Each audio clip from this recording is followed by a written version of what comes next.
put some food in it. There ain't nothing. Yeah, we got a pet that comes here. Really? Yeah. My buddy got a little dog that comes here all the time, and we get to. That's all we do. We hang with the puppy. Puppy comes, hangs with us, it guards us. It lets people know if someone's coming. It barks.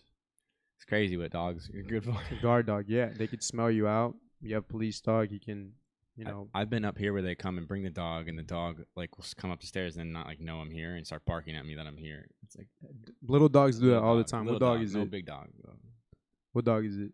Oh, I don't actually. I have Yorkies, and those Yorkies will start barking at a fly flying across the window because that's all they do. That's all they're good for. I love Yorkies, but they're annoying. It's not a Yorkie. But is that something do you like little dogs or big dogs? Now I like big dogs, okay. But all my life we've owned little dogs. Now in my home here in Tampa, my roommate has a pit, and he's beautiful. He's a good dog. Like I love a pit that's well behaved. But if I have a pit bull that's out here attacking other dogs, like some pits do, I know they get a bad rep. Some of those pits deserve the bad rep. I've seen pits attack other dogs that are doing nothing. So if I had a pit like that, I probably wouldn't be too happy. But that pit is beautiful. His name's Rocky. He's a good dog. He knows how to do tricks. He's just a good dog overall. He knows how to he's potty trained. He doesn't bite. I wrestle with him. He wrestles back. He's just an amazing dog. I love a dog like that. Once I got my shit together, pretty much. Dude, I have family members with pits, and I'm like, they're cute dogs. I haven't had any bad experience with any pit bulls. I have had none, believe it or not. I mean, I wish I didn't, but I've seen a pit literally go up to a random pit poodle that was trying to play with him. Well, he went up to they both went up to each other and smelled each other. Yeah, just like dogs do. Just 0 to 100, he goes and he just bites the poodle in the back of the neck. Jesus Christ. That poodle's crying. Christ. The owners had to try to rip them apart, and that poodle was. God. Yeah, it was a bad day for that poodle. I could not imagine what I would do if that happened to my dog. I think I'd probably. I definitely would probably pull out a gun and shoot the pit bull. There'd be no doubt about it. If they attacked my dog, the owner of the other poodle was kicking that pit bull. They were punching the pit bull. They did not let go. That pit bull did not. That's the thing. They don't let go. That's the worst part. That you can have a grip, strong as hell, choke that pit bull, slap that pit bull. It's gonna be so hard to get it off that dog because their instinct is so killer instinct. I don't know if you're not that you're into it. I don't know if you know about dog fighting. But I don't know much about it. I'll be honest, Nick. But go ahead and tell me more. I'm in. I mean, I wish I didn't know this much about it, but coming where I come from, they do this. Unfortunately, I don't condone it. I don't like it. I think it's terrible. But I do know people that have done it before, and what they do is they get pit bulls. That's like the main fighting dog. Some Dobermans, some American Bulldogs, but pit bulls are like. The most vicious. I could see it, yeah. Because they have no quit. They just go and they fight to the death. And it's sad, but those pit bulls are savages.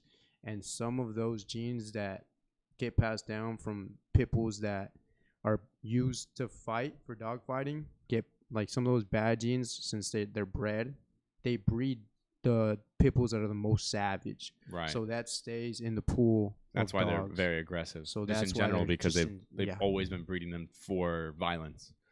That's kind of what you're saying, right? They've always been breeding these dogs for violence. So now we've got this point where we want to keep them as a pet and have it domesticated, and it's like, but it's got this vicious side of it still. Yeah, but with proper training, I feel like any dog can be, properly domesticated, just like Rocky. So there's a good side to everything. Oh, your dog, the pit bull, my roommate's pit bull, Rocky, man. I've had a couple friends with the same thing. I feel like that's the dog, people. I feel like that's the dog people our age get. I don't know why. I feel like all the houses I went to, in college, they all had, almost all of them had pit bulls. I knew one person that had a golden retriever, and she had to have been rich because there's no other way you afforded that as a college kid. Hell no. I couldn't afford no dog as a college kid. I couldn't afford a fucking rabbit as a college kid, so definitely wasn't. Nor did I have the time, man. At all. I would feel so bad if I got a dog, because in college at least, and even right now, because I'm never home as much as I would feel like I need to be to give that thing attention. My dog now, I love my dog to death. That's at my mom's, but you know, when I left, I was like, all right, I got no responsibilities. When I came back, and it's like, she's like, oh, you know, I need you to take care of the dog. I need you to do this and that. And I'm like, oh, like, damn, I haven't done that in 4 years. Like, this is crazy. So when I go back to Miami and then like my parents tell me to walk the dog and feed it and do all this stuff, I'm like, what? I didn't have to do any of this. I'm like, I'm going back to Tampa early. Like, I'm in the clear. I don't want no responsibility. Exactly. Just the way I'm living life right now, I feel like a dog would not fit into it, but definitely in the future. You don't want to be. You don't want to be tied down. I don't want to be tied down. I don't want to be tied down, man. I still find it so trippy how dogs came to be, though. I mean, I could talk about dogs all day, but it's just so crazy how like humans domesticated a wolf. Wolves. If I could speak correctly. Like supposedly it was that the wolves were helping us hunt, and then the ones that were the most friendly with us, we breeded, and then those ended up over hundreds of years becoming dogs. And it's kind of trippy how that can happen with like big cats as well and big dogs. Like each generation quickly, like it's not evolution, it's like domestication. Like it's crazy how cows and all these different animals just change who they are, or like their genes change as they interact with humans, or as we, you know, change trying to how they are, make them do this and that. And I mean, it is kind of crazy to think of like how like everything used to be from a wolf, and then now we're all the way down to the little Doberman, like a little wiener dog, little Yorkie. And it does, like, and it's kind of funny because it's like it's very obvious, like I hate to say it, but how long do you think a Yorkie could, or a wiener dog, really survive out in the wild? Like, I think the reason that truly exists is because like, now would it? I think it would. They'd find a way. Everything finds a way. It would have to, but it would have to find a way. Like a day, but like. Sad. It would have to survive though, because that's just that's what nature wants to do. Right. But on the other end, they only really exist though because we protect it. Yeah. Like, I mean, I know people that have had little wiener dogs and stuff, and they get snatched by like owls and hawks and shit. Tough. Yeah, like, especially if you live in the country, you get a hawk big enough to take that wiener dog. That's that hawk. You only get. Oh, you don't know any country people with small dogs. No. They can't. They wouldn't survive. Yeah, no. They wouldn't survive. They want to take it out hunting. They want to take it out and want to roam the farm. They don't get no small dogs. They get all big dogs. Or beagles. Beagles is the smallest dog I've seen them have because they use them to hunt like rabbits and shit. Maybe for smaller things like that. But it's also crazy to think about how you put pigs in the wild, after a few generations, those pigs in the wild, just by changing their surrounding, become wild boars. They start growing tusks. Yeah, so just the surrounding. And the boars are such a big issue in Florida, in fucking freaking Texas, all in the U.S. They got all these like big populations of boars and wild pigs that are like just destroying the fucking countryside. Wild boar will kill you. Dude, the wild boar is not anything to mess with. Dude, in Texas, they let you. First off, they let you hunt them year round, and they let you hunt them with whatever you want. So I've seen it like on the shows and shit where the people are going out there with fucking AR-15s, just like blasting pigs away. Boars. And then I've seen it. My buddy sent me this over this summer. He went helicopter. They went up in a helicopter with ARs. And you're flying and you're hunting these pigs in the night, helicopter. Right? I don't know if it was at night, but that's I think I saw that video. There was this one night vision video of these boars just getting blasted by ARs, and I saw it on YouTube, and it was at least like 30 of them that just got headshotted, blasted. God. And these guys were just pretty much like, another one, headshot, another one. Like, they were counting these like boars, like they were so happy because they just kill so much of their crops, so much of their money. Thing is, farmers are like, we need like them gone. Like, we don't care how many you kill or whatnot. It's a huge problem. It's just an issue. They just like, they'll eat everything in their path. They got, they just run. They just destroy the ground. Like, there's no grass. There's nothing for your cattle, nothing like that, because like they just run right over it. Yeah. It's fucking crazy. At the end of the day, it's about that cheese. If they're not making cheese because of these pigs, these wild boars eating all they're gonna kill it. And then especially if it's legal, they are probably already killing it even if it was illegal. So you give them the green light, it's a wrap for those wild boars, man. I had buddies that would go hunting here in Florida, and they would tell me that they would like, again, because you can go year round. I don't like support this part of it, but they would like shoot it with 22s. They would see them at first. 22s are nothing. It's like getting hit with a BB to a pig. But then the pig would charge them, and then they would shoot them with the bigger gun. Of They'd course, have fun at with that it. point. Yeah, they so had a little too much fun with it. I don't support that. I think if you're gonna do it, put it out of its misery. Put it out of its misery quickly. What some people even do is they'll shoot it with a small gun, small caliber bullet, and they'll let their dogs finish off the job. So like they'll let their hounds go after it. Yeah, it's kind of like how they like. It's a fun way. It's torturous, but that's what happens when you give people the green light. Iguanas are same problem in Florida. I've heard that in South Florida. We don't have them up here. South Florida, there's not too many here, but in South Florida, it's a huge issue. They're everywhere. That's so funny. I've seen it where somebody were like, not me, but our friend said they were down in like the Keys with the same thing with iguanas or something. And the guy just like grabbed one off a tree, like just grabbed it by the tail and then just killed it right there and then went and cooked it. I would like. I was like, I would not eat one of those. They don't look tasty at all. But I've definitely shot a few with some BBs just because there's so many of them. They're like, they want you to kill them. The government literally said, if you see them, kill them. There are too many. They're ruining the ecosystem. They have no predators. Now, they're too much. Do you get money for killing the iguana? Is that possible? I doubt it. Because like some animals they put like almost like a bounty on it. They give it like a per skin, like pythons in the Everglades. Yeah. Because they're an invasive species and they're fucking just destroying. There's nothing that can kill them. Like they gators can, but then they eat gators too. So it's like they're both apex predators, but python's not supposed to be there. Mm-hmm. And they offer like $800 a fucking skin, depending on how big the snake is. Yeah, I think it's by foot. It's like a certain amount of number per foot. Yeah, I think that's why, because they have skin. They make snake skin stuff out of it, and there's a risk involved. You can get eaten by a snake that big. With iguanas, I don't really think they're making too many iguana skin wallets or anything like that. So that's why I don't think they'll pay you for it, and there's not too much risk involved. So yeah, I think those snakes, you get something out of it, and on top of that, you have that risk involved. There's been some in India that I've seen that have swallowed people whole. Some kids, like I've seen those giant old ladies, 16, 18 foot long pythons, and they don't stop growing. They're giant anacondas. If you don't kill them, they're gonna get big. They're gonna get too big to handle. So we gotta find out what's it has to happen. Snake. I've seen one that was, I think, 25 feet. I think that was the biggest one ever recorded, if I'm not mistaken. Biggest snake ever. Look at that. That comes up. Comes up right away. That a lot of people want to know. 25 foot, 25 feet, yeah. They get huge, and then if you don't stop it, it becomes such a huge problem that it just ruins the ecosystem, because it eats all of the small rodents. Then the birds don't have food. It eats everything, and then we love eagles. What's more American than a bald eagle? So we want them to survive. So these snakes got to die. Oh my god! And so the longest in captivity was 25 feet, but the longest in nature was 30. 30 feet, people. Oh my Imagine running into something like that. What are you going to do? Dude, imagine seeing... What if that thing could stand up? It's a wrap.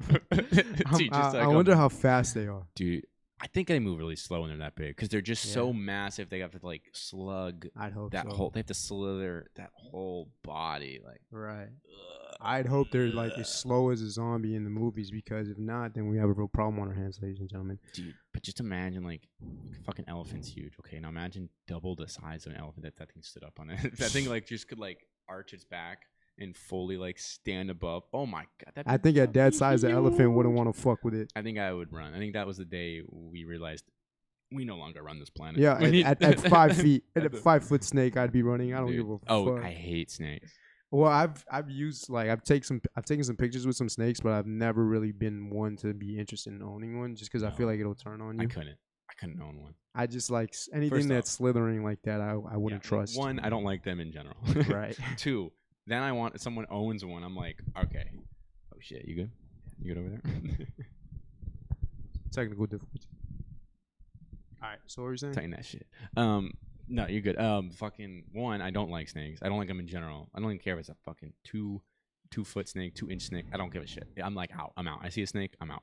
Or I'm gonna kill it because I don't want it near me. I'm that way with frogs. Yeah, frogs. Yeah. But then you have to feed the snake like live. I've seen people do that, and they post videos on it, like the live mice. They put the mice in. The mice is like it just it's just the inevitable. You already know what's gonna happen. Like, you feel bad for the mice. I do it. Yeah. I'm like, dang, I get it. It's nature or whatever, but like to be the one to force it is what's weird to me. That's the thing. And then why does it have to be live? Why can't the mice already be dead? Right? Why can't they give it? I don't know. That's a great question. Why can't it? Like, you have to just have fun with it. I think it's normal for it to be dead before, but what's worse is a frog. Those things are so jumpy.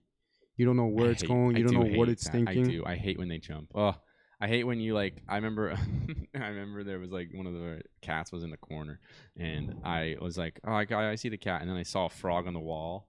Like the cat was straight and the frog was on the right, and I was like, and I was like, I'm not going down that aisle. I'm not going to get that cat. That cat is staying there. Like I was supposed to get the cat from outside, and I was like, nope, I am not grabbing the cat. The frog is right there. Yeah, they were like, what? I was like, the frog. There's a frog there. I'm not getting it. You gotta go get it. I mean, can I ask you this? Like, just speaking about animals and pets, what happens in this certain situation? If you're in a relationship and you both own a dog together, who takes the dog? What justifies, let's say, in the hypothetical, you taking the dog or your ex keeping the dog? What has to happen there for you to decide that? Because that's always something I've wondered what couples do, especially with somebody that I know right now in my life who's in the same situation. I wonder what would happen if I was in that situation. Talking about me? No. Well, maybe. I mean, did you have a dog? Maybe you just don't know. No. You did, right? No, we did have a dog. Yeah. But that was a very different circumstance. She bought the dog because I was not wanting a dog at the time. Like I just explained before at the beginning. Like I didn't want to be tied down. I didn't want. I wasn't going to be home. Like I knew I wasn't home that much. So I didn't want the dog. She got the dog. She bought the dog. She paid for all the stuff with the dog. That's by all means her dog. Definitely not mine. Loved it to death, but not mine. Right. In that circumstance where you both split it and you both, that's tough. That's a tough one because then it's like we both spend our money on it. We both spend our time with it. What are you gonna do? Who loves it more? No. Of course, that's always like that just makes a bigger argument. But I do think the smartest way to do it would be like, to me, logically thinking, it's like, okay, we both bought it. We split everything down the middle. I think me personally, I think I would give it to the girl. I'd be like, if you're, you probably need the dog more than I do, maybe at the point in time. I don't know, but I mean, I would hope like two people could be logical enough to be like, all right, you bonded with the dog a lot more than I did. Like someone in the relationship has bonded with the dog way more than the other person. So I think that would be something. Hopefully, you two could look. Anyone could look past their differences on that. Now, I will say the other option would be the other person offers to buy out the other person. Maybe. Yeah, but then to me, that's logical too. You always have that sentimental aspect that can't be bought out though. So like if both people in the relationship want to keep it, I feel like if it's not the money that you care about, it's a sentimental aspect. Right. I understand that. Yeah, that's, again, logically I could say someone could buy it out, but that always sucks. The way I would do it. Oh, here we go. All right, this is what you do. You have the guy, you have the girl. You put the dog in the middle. And whoever the dog listens to, when the other person tells them to sit, or the other person, or like one other people tell them to ask them for a paw, or sit down. That's the alpha. That's who the dog respects the most. That's who the dog wants to be with because he sees you as a leader of the pack. Dogs are pack animals, so they're going to respect the person that they see as the leader of the pack. So whoever they respect the most, I feel like if everything else is neutral, that has to be the deciding factor because that's what's best for the dog. The dog wants to be with the pack leader. The dog, if he goes with somebody that he doesn't see as the pack leader, might get confused, or he might think he's the pack leader, and he's going to run shit in that house. Yeah. You don't want that, You want that pet to listen to you. So that's the best thing to do in that scenario. It's a tough pill to swallow if you're the one that loses. Yeah. But life's tough sometimes. It's not fair. So maybe the best idea would be to have a mutual friend, an unbiased friend, have like a certain test. Yeah, where like you could test to see who the dog is listening to better, in a sense. I feel like, because I always feel like when you put it in the middle, I just don't feel like that ever works. Unless, now my thought is if you're going to put the dog in the middle, you both have to be quiet.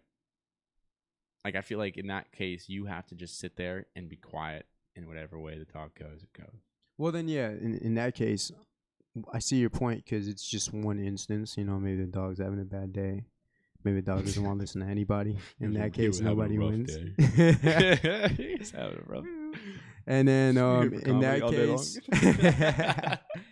that case, I would just say, all right, then like you would know who the dog respects more, who the dog listens to more. With my ex, the dog lived with her. Right. The dog disrespected her and her mom all the time because. But you were top dog. Yeah, because he would bite the hell out of her. He would bark at her. Whenever I came around, always respectful. But the sad part is that she and her mom would take care of him so much. Like I would barely walk him because he didn't live with me. I would barely walk him. I wouldn't feed him. But he respected the hell out of me. And I feel like it has also something to do with the fact that he was born in my house. So maybe because I was with him the first 2 months of his life, maybe it had something to do with it. But other than that, I think it's just because he probably saw me as the alpha. You know, whenever I'd come over, like, I guess, like, he would just respect my presence. So if I did want the dog, I feel like because he respected me, let's say if everything else was equal, obviously because she took care of him and, like, paid for it, it should go to her. But, like, let's say if everything else was equal, the dog should be mine if I wanted him. Because, like, he saw me as the one who was the one in charge. Right. Again, if everything was split equal, yes, I agree. There's got to be some type of mutual friend that maybe do a test. You just see who the dog is more loyal to. Like, yeah, I feel like, yeah, I mean, it's tough to say, man, because I feel like I could tell that dog in my situation, too. I feel like the dog definitely listened to me more. Like, I remember there were times where I would be like, come here. Like, the dog would be sitting with them and be like, come on. And they would just run up to me and follow me outside. I'd be like, all right, let's go. And they hated like that. I remember that she hated that. She'd be like, that's my dog. I paid for that. That's mine. And I'm like, well, I feel like dogs. I also think, especially male dogs, they'll probably tend to, obey a male presence more because they see it more as like an alpha presence. So that might be skewed. So it could be kind of sexist if we think that way, but let's hope that it's not. Maybe dogs don't care about that, but I do think that might be a factor. Just because of like the deepness in the voice, the size of the person. Maybe that could look be at the that case. Stuff. Now, I've always had the opposite theory of like, for some reason, male dogs bond with a female more than they bond with a man. And then vice versa, like the female dogs bond with the guy a little bit more than the female. That's from my experience. I've had I've had two boy dogs, and both like followed my mom around to a T. Like, love. And that could be because maybe I was young. My mom took care of the first one for sure. The second one, now he listens to me more, but he does listen to me better than anybody. But he follows my mom around anywhere. Gotcha. So that's where I think that's a little bit different. Like if they have maybe a better bond with the person, but they listen to you because they recognize you're the alpha. But it's so weird because I don't know. I've also had that theory about like fathers and daughters. Like for some reason, I agree. There's always daddy's little girl, but there's never father. Like there's dad's son. Yeah. Like I don't know about you. There's always a big difference in every family. I feel like that there could be that aspect into it because I do see that. It's usually like mama's boy or daddy's girl, like that way. Big time. But with dogs, I feel like it's more of, I guess, a bonding thing, like who did you bond with at first the most? And then also, it's also who do you respect the most? Like who do you see as an authority figure? Because I feel like dogs only see one person as a real authority figure. I'd always, tell That's true. whatever dogs I had, I'd always train them and tell them, like, teach them how to sit or all that. And they'd only listen to me. Anybody else, they really wouldn't listen to. That's true. Yeah. So, like, that's what made this whole situation weird when, like, I was thinking about, who does the dog go to if everything is neutral? Because let's say if this is a situation with my ex where I wanted to keep the dog, she taught him all the tricks and everything, but he would still listen to me. Like, he would, like... so I feel like everything was neutral. That dog would have been mine. I think that's definitely a possibility. Yeah, I actually know two people that got a dog and broke up, and then they shared custody of the dog. That's the dumbest thing you could ever do. Yeah, our friends... I want to welcome today. You welcome tomorrow. I don't know if it was like that. I think, like, every week somebody got him. Yeah, okay. But even that, I feel like that's just so confusing for the dog. I care about a dog more than a little kid. I think that's too much for a dog. I'm just playing, but I feel like I think it is too much for a dog. I mean, they get like, okay, I'm here now. Okay. Yeah, it's too think much about for them their to world. handle. Their world is like, dude, think about their world. Like you could close the door and go get mail and can be right back. And it's on our mind, it's 2 minutes. And then to them, they're like, oh my God, you're back. You're back. Like, yeah, it's been forever. Right. And you're like, what? So imagine thinking like, all right. And they have no, like, I don't know what their idea of time is, but imagine like to us, it's a week they're with the other person. But to them, what if it's like freaking a month? Like they're thinking oh my God, I haven't seen that person in forever. I'm here. Like literally, I care too much about the emotional well-being of my pet to put them through that. So yeah, I don't think you could do it. Same thing, it's just like the same exact thing of leaving them alone. Exactly. Instead of leaving them alone, you're just really confusing them. I don't know. I agree. No, I think that's something that everybody should consider before they get a dog. Like, how long are you actually home? How much time can you actually put towards this dog? And if you can't put too much time towards it, don't get a fucking dog. Don't get any pet. Don't get a fish if you can't feed your fish. You know, like, and have your money in order. That's my number one thing. That's also important because dogs do get sick. You know, they can't get COVID, but they can definitely get sick. Like, you know, yeah. If you're gonna get a dog, you gotta have the money to buy it, and then on the side, you need to have the money to buy everything it needs, as well as that includes food, pet, toys, bed, whatever you gotta get it, cage.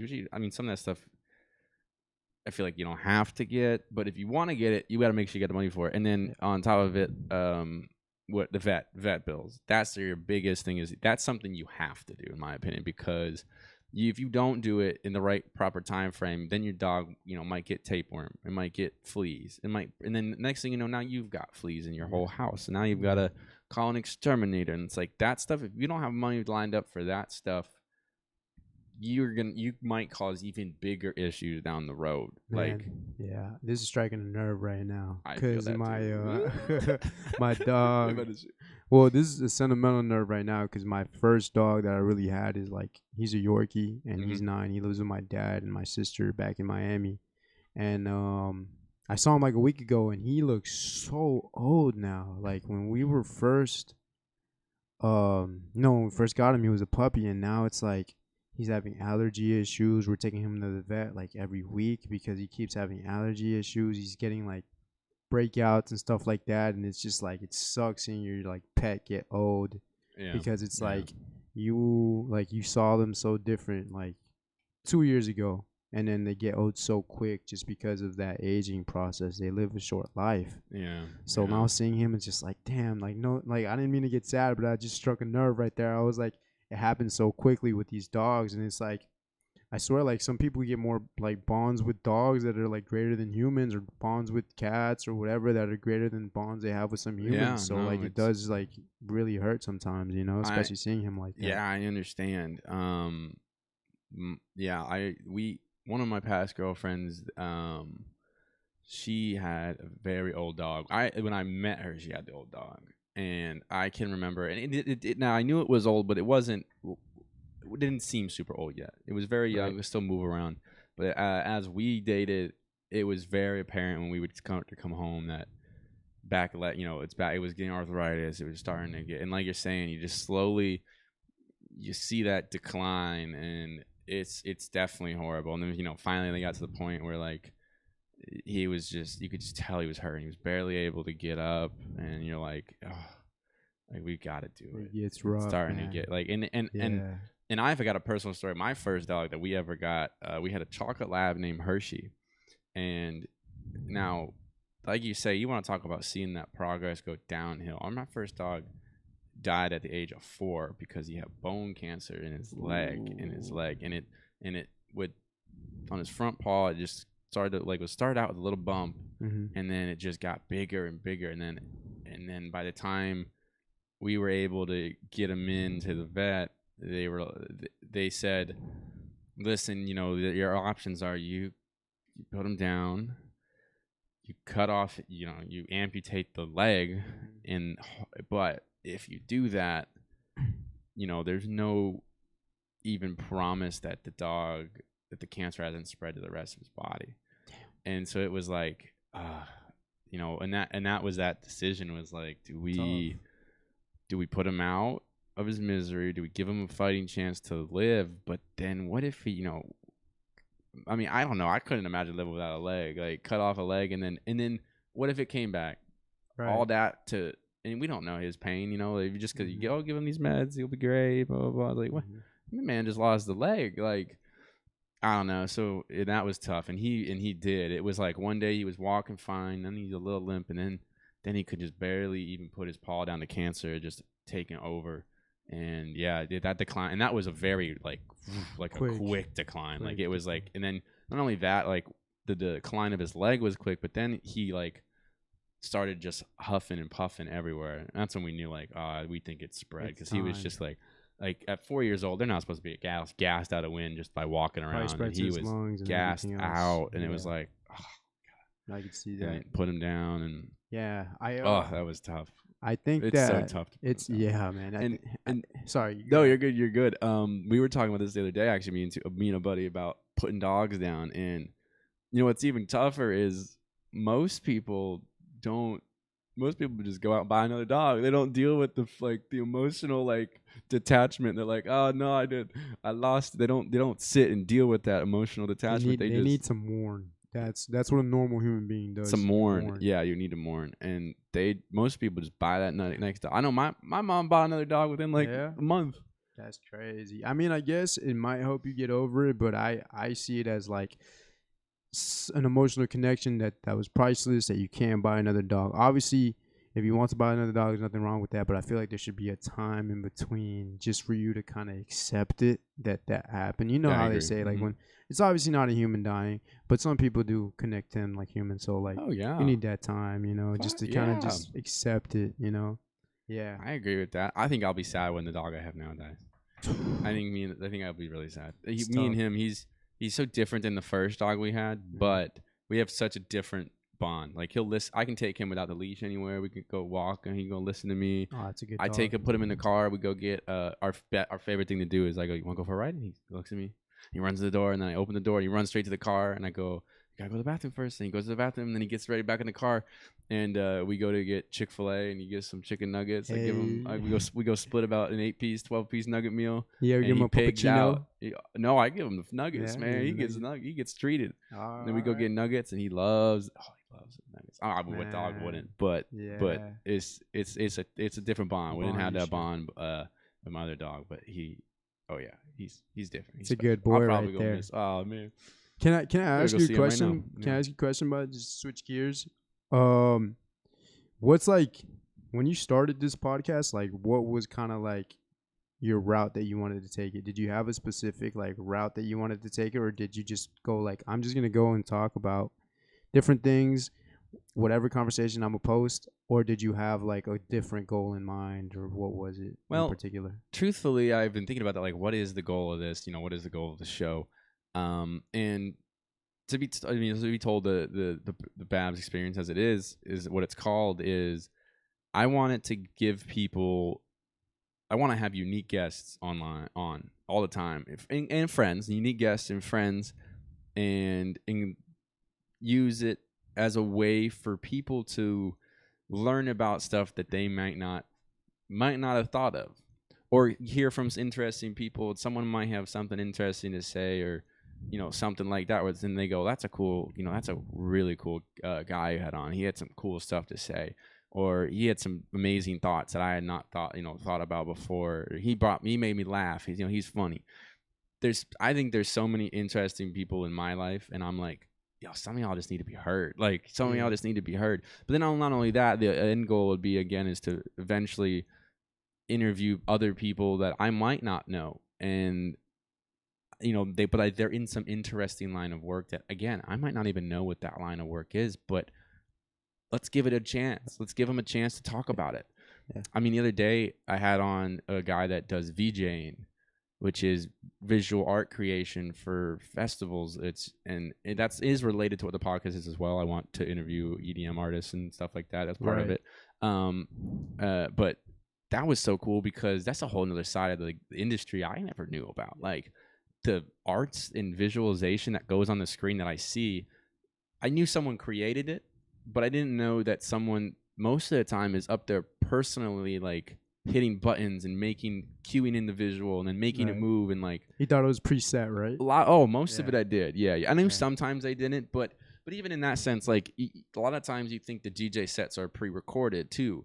Not always, but sometimes, and that's why it was like in my head I just didn't think like I was like, oh yeah, they pre-recorded set, probably pre-recorded visual, like that way everything runs smoothly, but it's not. Yeah. So much into the production. Right.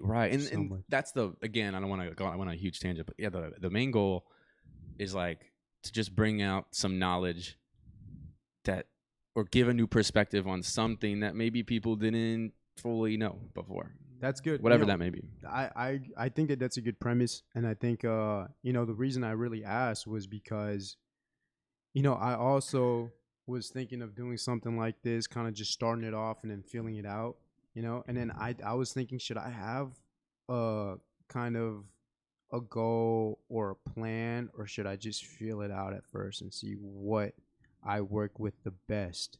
Because nowadays people want to kind of, make everything a genre, categorize everything. But I feel like if you just start off and like don't put yourself in a box at first, then you can find what works for you the most, because people are dynamic. People aren't just one, like music. You want to make it music, which is good, but there's more to you than just music. So you want to have talks with people that aren't just music based. Like, we were talking about the Joe Rogan experience earlier today. Oh yeah. That works so good because he's not just about fighting. He's not just about talking to politicians or talking to scientists. He's more than that. He's like the male Oprah, Jopra.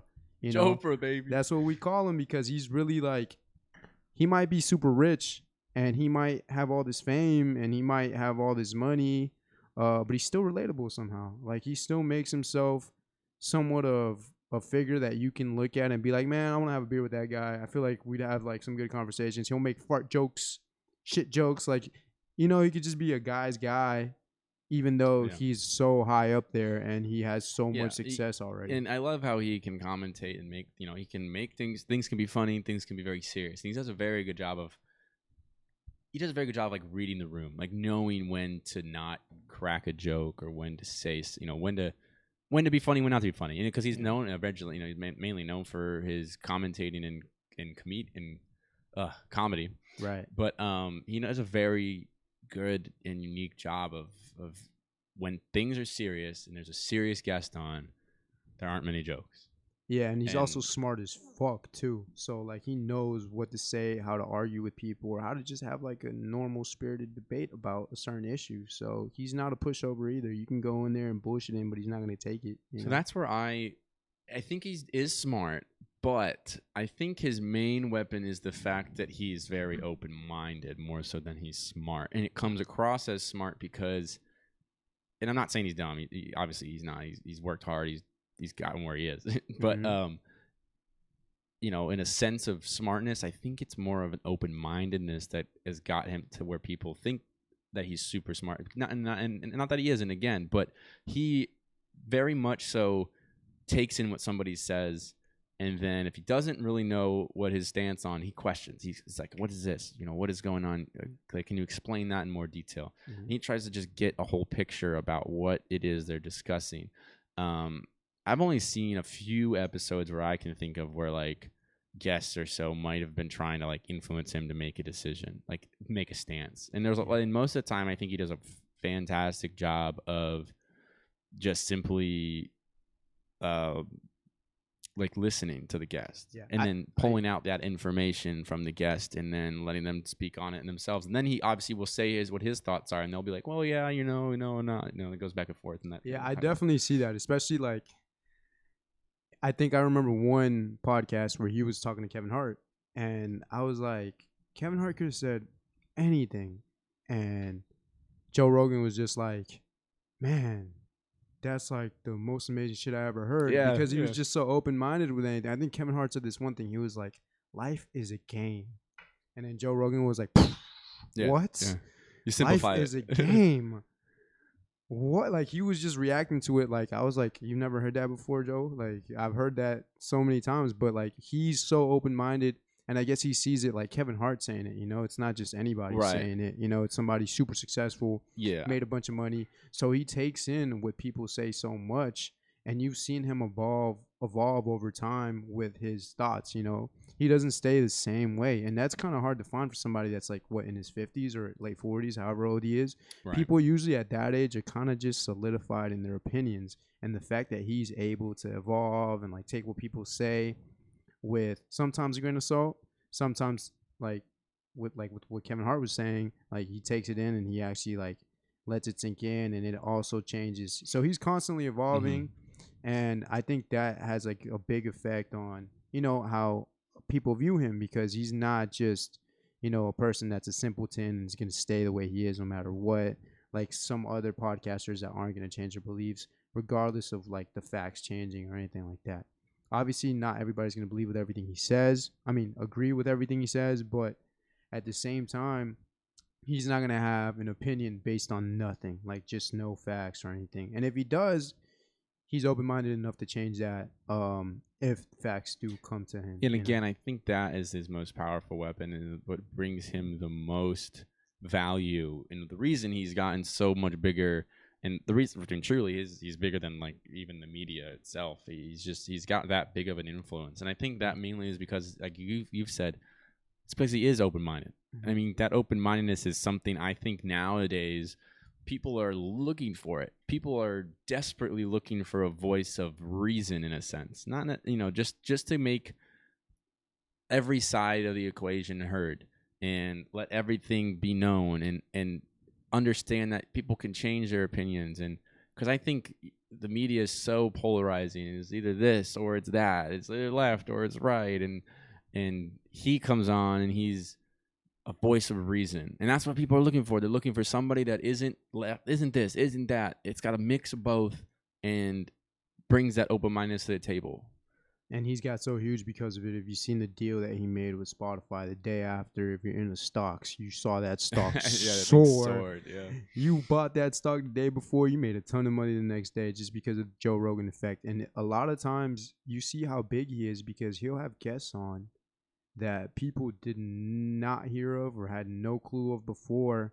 And then after the podcast, their views on their content or their specials on Netflix or whatever skyrocket after they go on the Joe Rogan Experience, just because they get that exposure. I think they call it the Joe Rogan effect.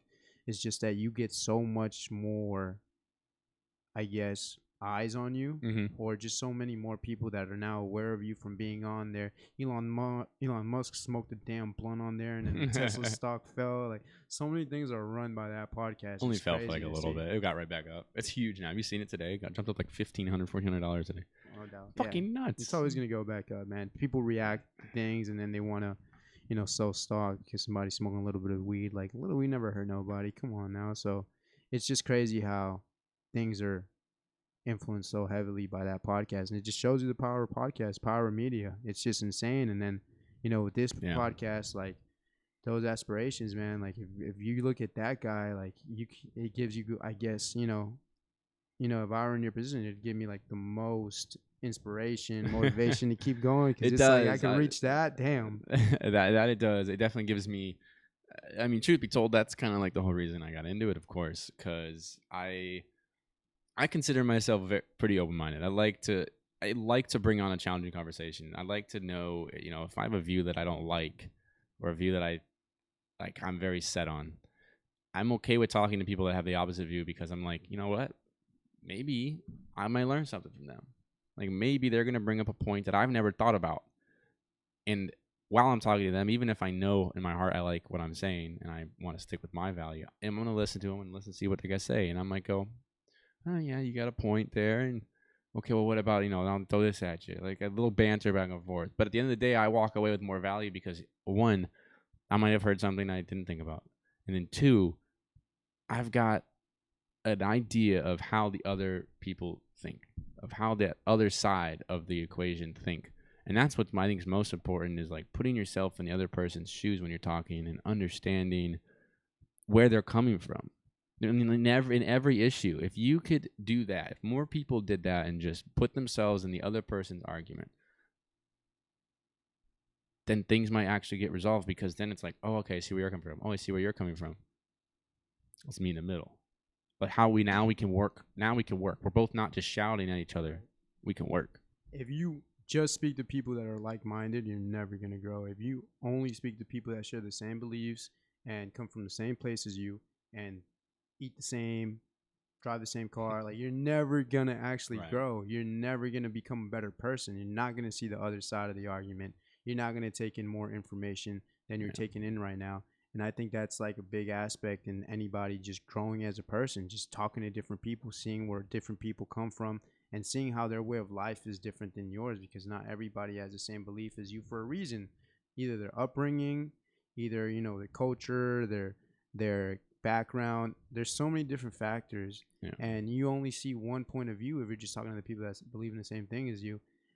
So like as a person, if you actually want to grow, talk to people, like, you know, not just people that you associate with, people that you don't want to associate. See why they're like that. If you don't like that guy, all right, you don't have to chill with him. Find out why you don't like him. Maybe there's something else there. You know, that doesn't mean you have to hang out with him.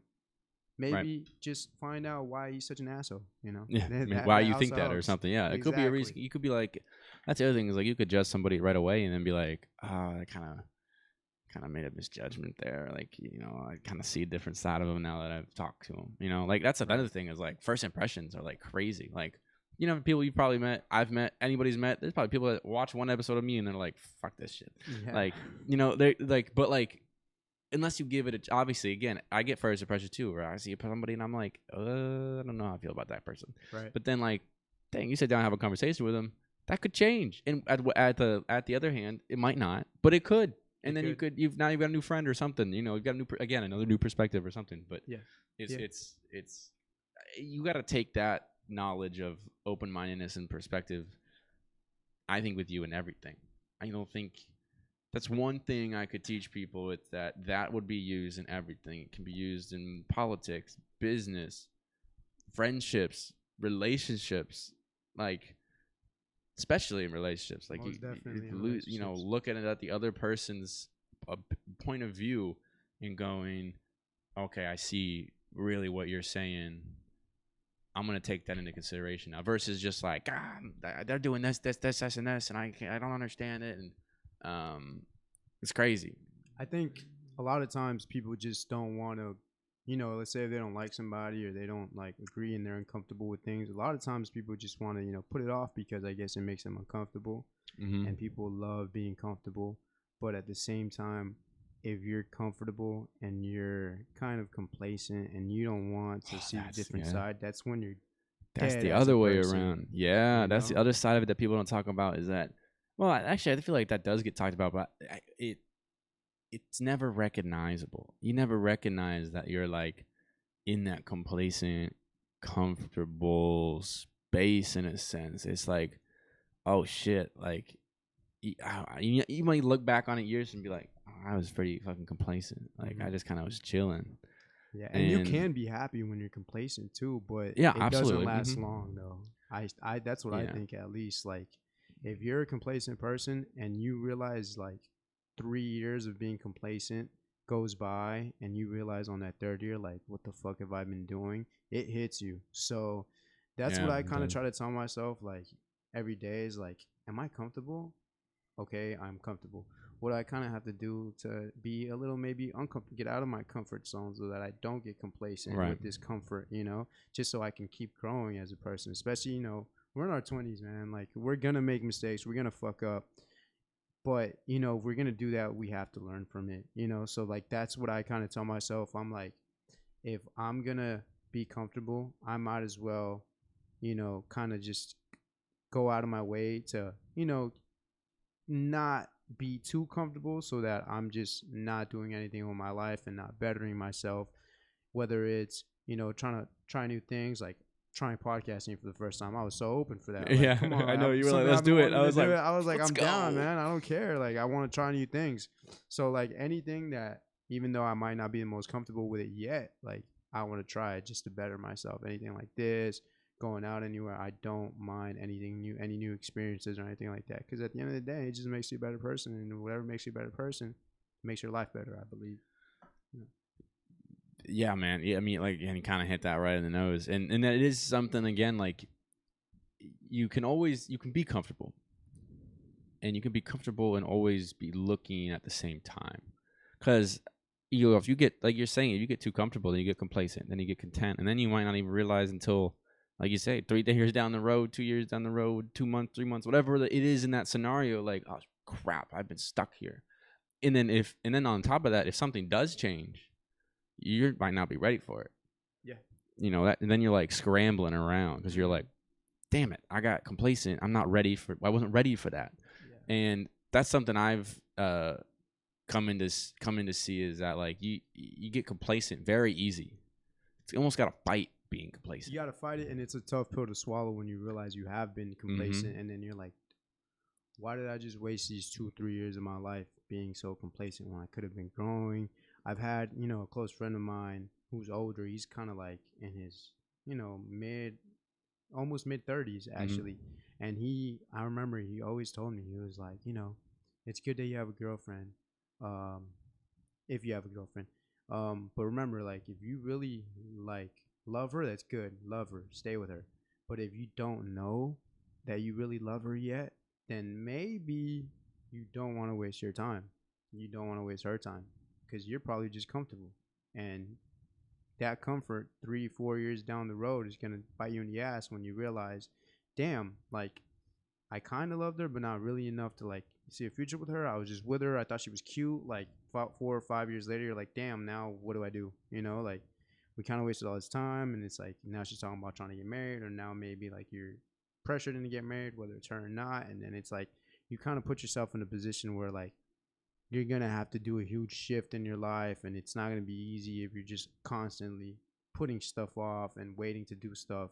And I'll never forget it, because he was like, man, it's happened to like a lot of my friends. Like, some of my friends actually got married because of that stuff, and you can tell they're not happy, you know? So if you do get complacent and it leads you to do stuff that you never wanted to do just because the complacency kicks in, you're not going to be happy at the end of the day. So just, if I could ever tell somebody like any advice that hit me the most, it'd probably be something like that, just because of how hard it hit me at the time. Because I was like, I could definitely see how that can happen to somebody, and then you could just kind of just ruin somebody's life in like in a way where they just never kind of become who they could have been, in a sense. Right. Mm-hmm. I mean, it's and it's a tough thing. What's tough is for the person in the situation to realize it. You know, a lot of times they don't realize it until something on the outside affects the complacent, the happy comfortableness that you were in, or just might not even be happy, but the comfortableness you were in was unharmed, right? It was just going. Things were the river was flowing great, and then now, oh shit, somebody dropped a bomb in it. And then that rocks your world. Now the river's got another hole in it, and there's rapids going this way and that way. Now there's rocks popping up, and oh shit, now it's no longer comfortable, and I don't know what's going on, and boom, things go crazy. That's also something that I see occur in with jobs and in the business world. A lot of people can get complacent when it comes to that. They get comfortable making, like, look at that, for instance, the 9 to 5. Great. It's done great for the country. It's done great for everything. And it does great for a lot of people. A lot of people need a salary. It's doing great. But it is very, very comfortable to be in that 9 to 5 and getting that salary every week. It's very, very comfortable. But what people need to realize is, if you want to be wealthy and you want to be that way, and I'm not knocking no 9 to 5. Jobs are great. They're great. Some people need a job. Some people need that structure. But some people, they're going to get complacent in that. And they might have ambition. I'm going to do this, this, and this. And then they get comfortable in that 9 to 5. And they're like, oh, I'm going to get in bed. Just enjoy it right now. Look, I get that check this week. Get that check the next week. I'm home. I'm safe. Yeah. And that's something too. That's something, it just can't be. It's almost like you need to have a level of comfortness, but also you've got to find that middle ground where it's like, okay, I'm gonna keep moving. There's always something, almost like you almost have to view it in the job world or in the business world as like there's always something else maybe out there, right? Yeah. And in the relationship thing, I look at it the opposite. I look at in the relationship wise, you get comfortable, and then you stop trying as hard. and it happens on both sides, girl, guy, everything. If you notice yourself getting comfortable, I think the main thing for you to remember in a relationship is I got to do everything I can to keep that.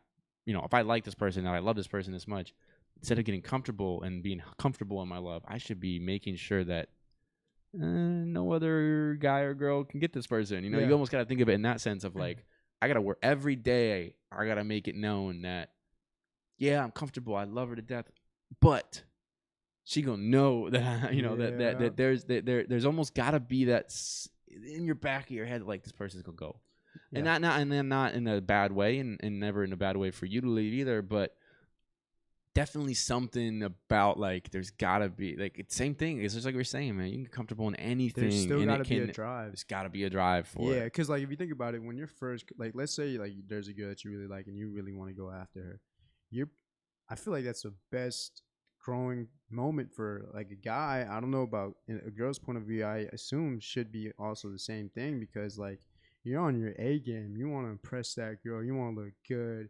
You want to be getting money. Like that drives you sometimes. And then let's say you do get the girl, and then you get 2-3 years down the road, you get really comfortable. You're not the same guy that was trying to like impress her and get her right. Yeah, you stop buying the flowers. You stop making the breakfast. You stop getting You stop going to the gym. You stop all that shit. You got relax. Yeah, you're chilling. You're cooling, and then you turn around and you're like, damn, like she's about to leave me. Like she really like just looked at me and just said, you're not the same guy that like charmed me into like being in this relationship. Like you're somebody else. So like that also can happen. Oh, dude, absolutely. You could buy into the vision and then come to terms with the vision might not really be occurring, Same like exactly what you're saying. You might buy into this image of this from this person and we're this and that and we've got this and this aspiring to, and then you're like, yeah, that's what like you hear everything you want to hear. You're like, fuck yeah, that's what I want to hear. Like that's the shit I'm about. Let's get it. And then however many months and years down the road, you start to go, wait a minute, I'm still doing my shit, but like, what's going on? What the fuck just happened What's happening right now? Yeah, and then that's life, man. I feel like so much of life has to do with just what we've been talking about. It's just like it's such a huge aspect, and I feel like, man, like even doing something like this, it's like it's something that I wanted to do, and then like I feel like it's something I'm gonna go home after this and be like, fuck, like that was fun. Like why don't I do that? Like just going and doing different things. Like you never know how much it's gonna affect you or maybe change your life and stuff. Right. So like, I think I remember telling you that I have a friend of mine who's trying to start a podcast, sports podcast. So like him. Oh, I do remember that. Yeah. Him. Trying to start that kind of inspired me to just be like, damn, like I need to just do my like have bigger like aspirations and stuff. Like all these people are like I see you doing this, him doing like trying to start that up. I'm like, I need like obviously I work and like I have a good job, but I feel like I can exactly. But I feel like I can definitely be doing more with my extra time. So I'm gonna probably like, when I get home tonight, start thinking of ways, just because I've been so inspired by this. I'm glad I could inspire you. Appreciate the inspiration, of course, because it's just like, this is why I like getting out of my comfort zone, because I get inspired, I see how things are, and I see how I can get better. Like if after this podcast I'm like, yo, I fucking sucked, like I'm gonna be inspired to get better the next time I do a podcast, or see what I can do, whether I can bring some topics or some shit like that, just so like if I do have my own shit, I can get better at that. And that also kind of drives me. I use that as a driving force, like just self critique, which I feel so important. And that's always that's always good too. I think some of the most successful people in the world are very self-critical. They're very like, I could have done this, I could have done that. Shit on themselves. Yeah. And now I always look at the other end, because I know other people on the other aspect that beat themselves so much up themselves. They beat themselves up so much that they almost get like depressed. And it's like, hey, shit happens. Like, yeah, beat yourself up, but then look at it and go, all right, now I'm make it do better. I'm not gonna keep beating myself up until I get so sad that I don't want to do shit. Like, have that balance. Once again, have that balance in a way that fires you up. That's how you shit on yourself. Get moving. Yeah, like, damn, I should have done this, and that. And all right, I'm gonna do it next time. I'm gonna write it down. I'm gonna do it this time and put a note up where I gotta do it. I mean, yeah, and there's also a certain level of accountability. Accountability and desire. You gotta want it, okay, and then you gotta hold yourself accountable for what it is that you're trying to achieve. If you're not doing it, then you got to hold yourself accountable and realize, why aren't you doing it? Is it because you really don't like it, or is it because you're just being lazy? That's when the inner battle becomes. But those two things are important. You got to have drive to do it. You got to have a goal, desire, goal, sorry, and then hold yourself accountable for it. Yep. Because if you're not, no one else is going to hold you accountable. No one. If you want to be in real estate, you want to invest, you want to have other streams of income besides a job, there are thousands of ways to do that, whether it's by flipping, whether it's trying affiliate marketing, whether it's trying your hand in the stock market, whether it's just putting your money into a portfolio and letting somebody else deal with it, doing your own podcast, doing your own YouTube channel, whatever. There's so many ways now, but only you can do it. There's no drive. One. You gotta have that drive. You gotta have that idea of I want to fucking do it. Yeah. And then hold that accountability of, obviously think about what you want to do, have an idea, have a plan, have a goal. And then, boom, then it's on you to hold yourself accountable to do it. And I think the other thing that people don't talk about, especially for people our age in our 20s, yes, the everyone cliche thing is like you got so much time in your 20s. Or not even that. It's like you've got time in your 20s to take the risks. Okay. But a lot of people in their 20s, man, they get caught up in going to the regular job, going out every Friday, every Saturday, hanging with the guys on Wednesday for all you can eat wings or beer, whatever it may be. And that stuff is fun. I'm not saying not to do that, but I'm saying if you want to get like to that next level, can't do that all the time. There's going to be, if you want it that bad, it's not, and that's the other thing is if you want it that bad, you're really not going to feel like you're missing out too much. You're going to be like, I missed out on Wing Wednesday, whatever. Oh, I missed out on a Friday because I decided to do an interview, or I decided to go wake up early Saturday morning and go garage selling to flip shit. Like, but again, is got to have that desire. That dedication that these successful people, and that's what I watch. I watch videos of successful people to get myself motivated. The dedication that they have is insane. Like, professional athletes that are at the top of their game, getting to that point, put in so many hours of work. I don't know if you've ever read the Malcolm Gladwell book, The Outliers. But basically he outlines how many hours you have to put into a certain craft in order to become like top 5%, 1%, whatever it was. Okay. And it's like those people that got to like, the top of coding, the top of the NBA or whatever, had to put in at least 10,000 hours of practice by the time they were like 18 or 19. Dang. For them to actually reach that mastery of that, that craft. And you can't reach those 10,000 hours without missing out on, parties here and there, or most parties. You're in the gym when everybody's out there having fun. It's true. You're coding or whatever when everybody's out there having fun. You're just working on your craft. And that type of dedication is what gets me motivated. And it also makes me feel like, fuck, what was I doing? Like, why was I out here, like, going out at, like, 12 at midnight when I was, like, 17, 18, when I should have been out there, like, I don't know, working on something that'll give me more in the future, more out of it, missing out on some things early. But then in the future, the rest of your life actually, like, works out more. But then when I think of that, I shit on myself, but it motivates me to actually start doing more shit. I don't shit on myself and then go like, I'm gonna just lay in bed and not do anything. It makes me want to do more things, which is like something like this is gonna make me feel like, I'm doing more there's things. A certain obsessiveness as well with people that are very, very successful at their craft. Like I feel like LeBron James. Everybody knows LeBron James. I think there's a certain level that he was obsessed with basketball.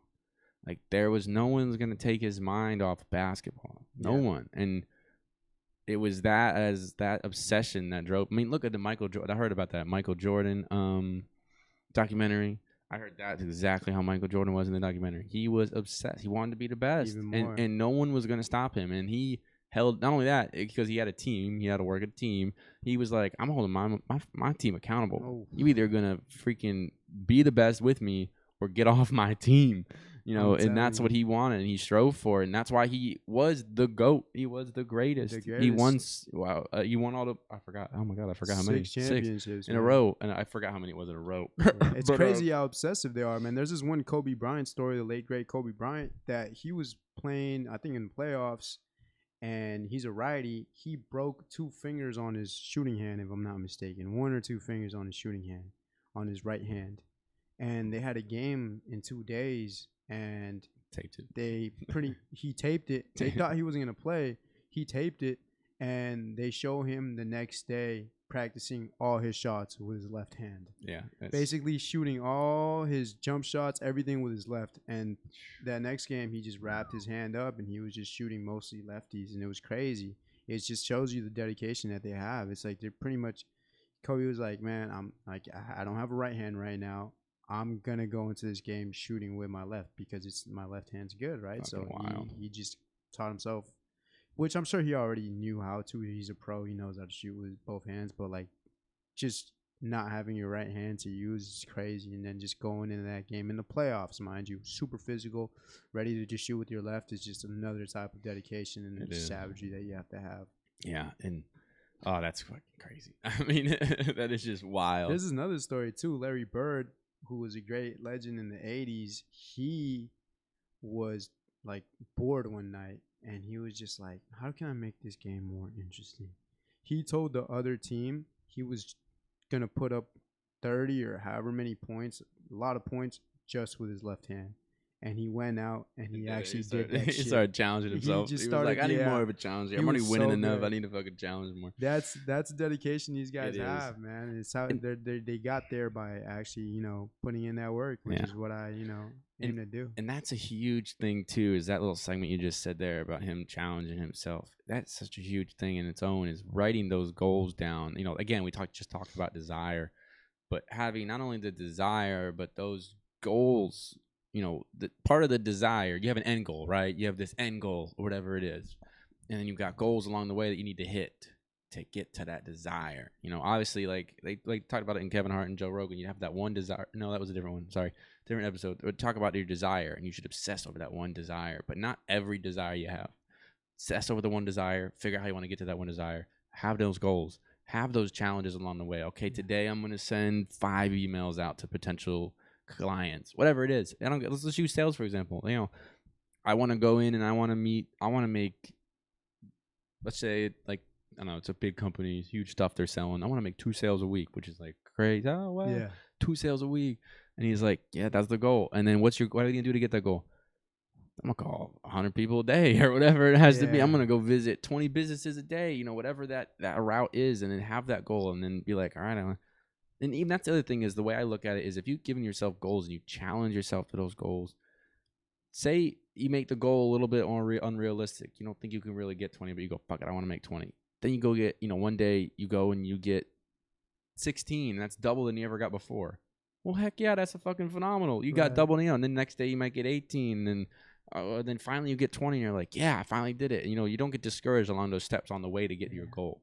And on the route to doing that, doing all that work, everybody says that that's when you're kind of the most happy, when you're actually trying to achieve zone. When you're actually, the grind to get there is your happiest time. And it's so hard for me to picture that, because you don't realize it when you're in the grind. You don't. But when you look back at it, all those people that say that their happiest time was coming up, they say that when they look back at it, once you actually achieve those goals, then you're just like, you have to continually make more goals in order to find the fulfilling feeling that you had when you were coming up. So, you know, I hope, like, I do eventually feel like, oh, the grind now is so much fun, but it's just, you just look at it as the grind, you know? Yeah. I mean, you put it in the best words possible. I think we got to end it on that note. That was a good note. Yes. We talked a lot of motivation there, man. You have a good time. I'm glad to have you fucking on, man. Great time. This was fun, man. It was a good time. I'll come you get your own. We could get your own podcast going. Oh, for sure. And then you got to come on again as a guest. And then if you do guests, I'll come on here. Most definitely. Thanks for having me out here. The Vibes Experience. Bye, everybody. Peace.